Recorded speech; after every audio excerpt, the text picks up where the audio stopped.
Como ustedes de alguna manera habrán seguido, digamos, a partir de las informaciones que se generaron, digamos, la última colocación, fue una colocación muy exitosa, digamos, en los mercados internacionales.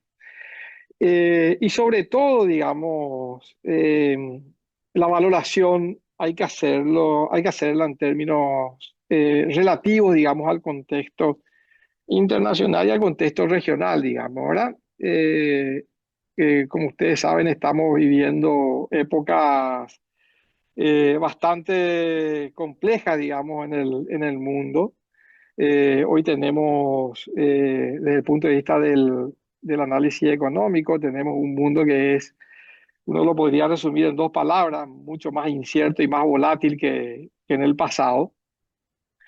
Y con un escenario, digamos, todavía, esa incertidumbre está asociada, digamos, a eventos que eventualmente se han anunciado en términos de política económica en países desarrollados, algunas de ellas que se vienen ejecutando, otras que de alguna manera están en expectativa, pero que lo que hacen es alimentar de alguna forma la incertidumbre en los mercados internacionales.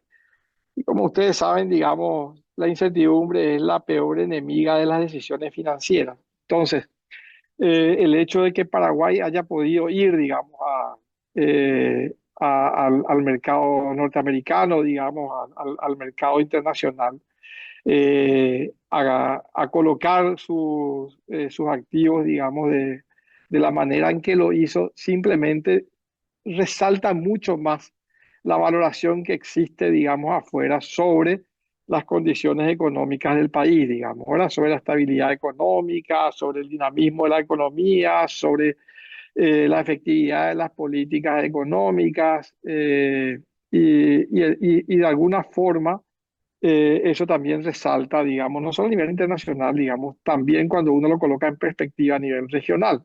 Hay que recordar que Paraguay forma parte de una región y cuando los mercados internacionales evalúan, digamos, las condiciones del país, tampoco lo separan del todo las condiciones regionales. En este caso, lo han hecho de una manera realmente destacable, digamos, ¿verdad? Entonces, eh, hay que resaltar eso, digamos. O sea, el hecho adquiere, desde mi perspectiva, mucho más relevancia cuando se lo coloca, digamos, en términos relativos a esas condiciones que mencionaba.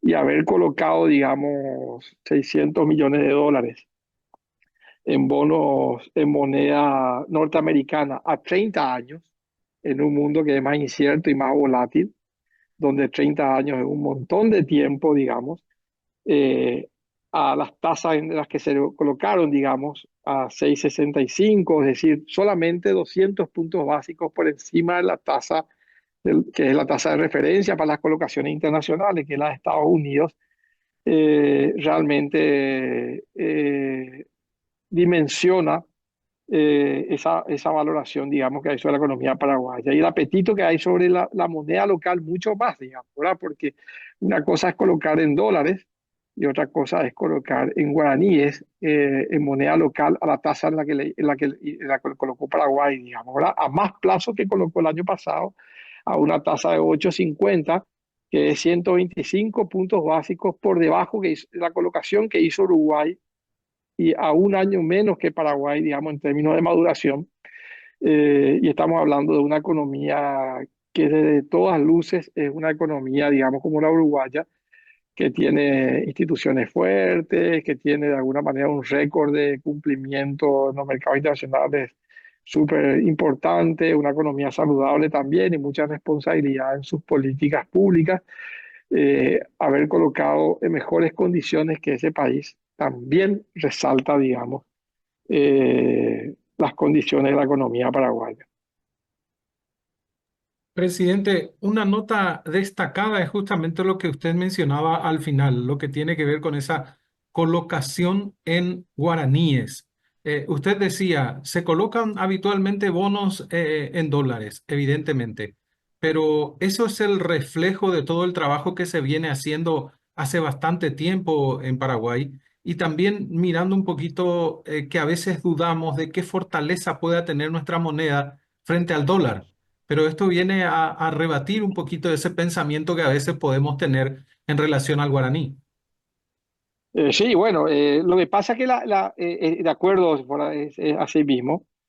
eh, yo creo que un relato muy fuerte, digamos, para los mercados, es decir, cuando nosotros le contamos que nuestra moneda cumplió 81 años el año pasado, sin haber sufrido, digamos, reforma monetaria alguna, y que compartimos con el peso colombiano esa distinción, digamos, ¿verdad? Solamente con el peso colombiano. Es la única moneda que tiene, junto con el peso colombiano, más de 80 años sin ningún cambio, digamos, ni en términos de denominación, ni en términos, digamos, de reforma monetaria, es decir, de haber perdido ceros en el camino, etcétera. Hay monedas que perdieron 12 ceros desde esa época hasta acá, otras 9, otras 6, etcétera. Es decir, el guaraní es la expresión misma de la estabilidad económica del país, es la expresión misma de la responsabilidad de las políticas económicas es la expresión misma, digamos, la estabilidad monetaria y la efectividad de la política monetaria en el país. Y yo creo que esa valoración es la que importa, digamos, mucho en los mercados internacionales. Y cuando uno mira a futuro y uno dice, el Paraguay, a pesar de todos los avatares a nivel internacional, a pesar de todos los ciclos que han tenido, digamos, de altos y bajos los países de la región, ha mantenido una línea de conducta desde el punto de vista del manejo de la política económica, y nosotros creemos de que eso tiene la fortaleza institucional, cuando hablamos de institucionalidad económica, necesaria como para proyectar esto a futuro.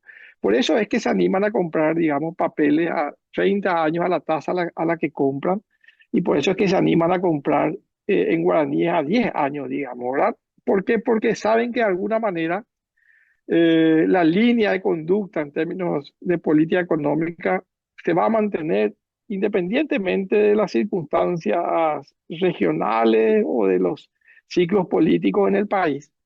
Y porque también entienden, digamos, que la economía en los últimos tiempos se ha diversificado lo suficiente como para generar anticuerpos, digamos, para desacoplarse del ciclo regional, digamos, ¿verdad? O sea, cuando vemos países como países vecinos que todavía tienen algunos problemas en términos de consistencia en su política económica y déficits fiscales elevados, digamos, que generan cierta incertidumbre a futuro, y otros países que están en un proceso de ajuste y tratando de organizar su economía, pero que todavía no han logrado, digamos, llegar al final del camino, y por lo tanto hay mucha incertidumbre. Y también lo que dicen es, bueno, Paraguay ya pasó por eso en el pasado y le fue bien.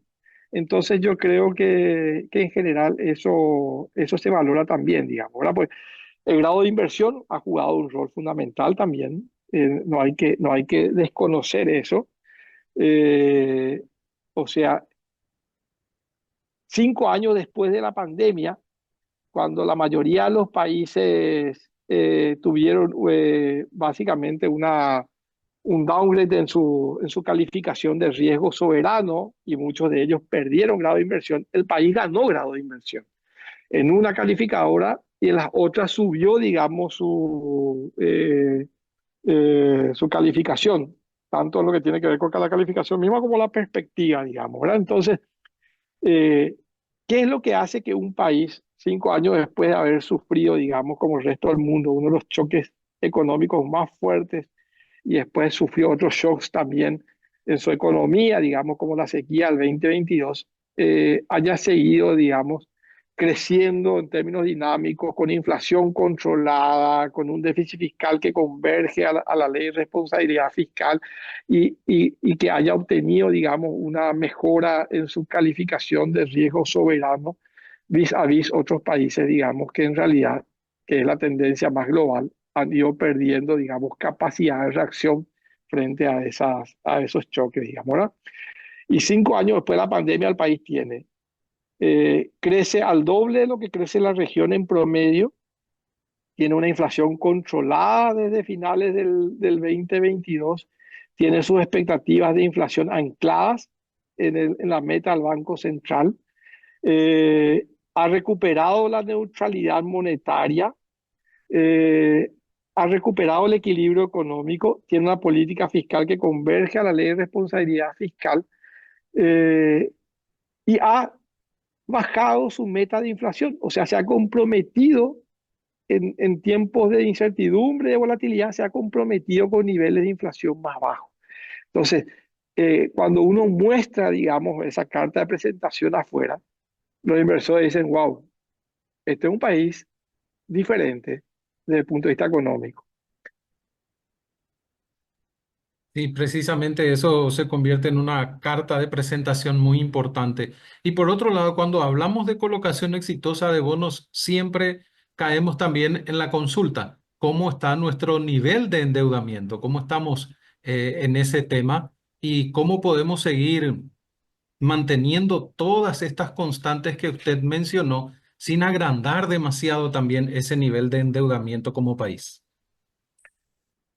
Correcto, ahí tal vez voy a tratar de no invadir tanto, digamos, un territorio que no es el mío, ¿verdad? Pues eso en realidad es una política más vinculada, digamos, a definiciones que se toman en el Ministerio de Economía y Finanzas. Ahora, Correcto.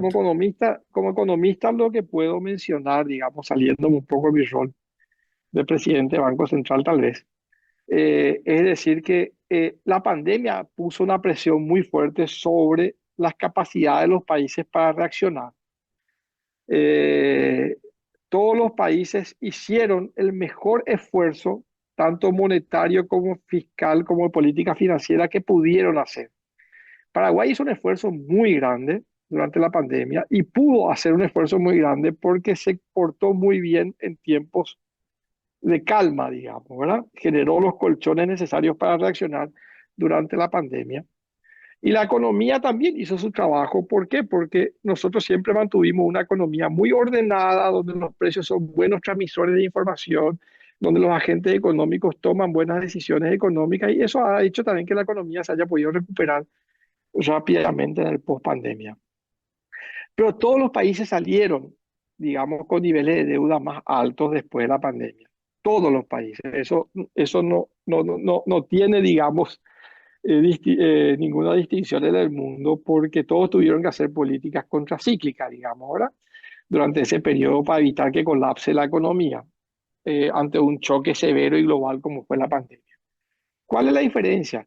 La diferencia es que en el país, como se había construido, digamos, fortaleza económica, niveles bajos de deuda, finalmente el nivel de endeudamiento todavía está entre los menores, digamos, si nosotros comparamos con otros países de la región. O sea, un nivel de endeudamiento cercano al 40% es un nivel de endeudamiento que todavía es manejable, digamos, desde el punto de vista económico, que está entre todavía los más bajos, digamos, de la región. Creo que es el segundo más bajo, después de Perú, tengo que ver los números, etcétera. O sea, no es un nivel de endeudamiento alarmante, digamos, con otros países, pero esa es la fotografía, digamos. Yo creo que acá lo importante es analizar cuál es la dinámica futura de la deuda. Y entonces, en ese caso, digamos, nuestras condiciones externas lucen todavía más saludables en el sentido de que eh, la deuda es la consecuencia del déficit fiscal. En una economía donde hay un plan sostenible de convergencia fiscal hacia los límites de la ley de responsabilidad fiscal que se está cumpliendo a rajatabla todos los años por parte del MES. Y si nosotros mantenemos los niveles de crecimiento que tenemos ahora, que yo creo que eso va a ocurrir, digamos, si seguimos creciendo cerca al potencial de crecimiento de nuestra economía, los niveles de deuda se van a ir, el nivel de deuda, digamos, que se utiliza normalmente a nivel comparativo, que es el nivel de deuda sobre el producto, va a ir decreciendo a lo largo del tiempo. Y eso también lo ven allá afuera, digamos, los inversionistas internacionales. Así que yo creo que el Ministerio de Economía está haciendo un trabajo realmente excelente, digamos, en ese sentido.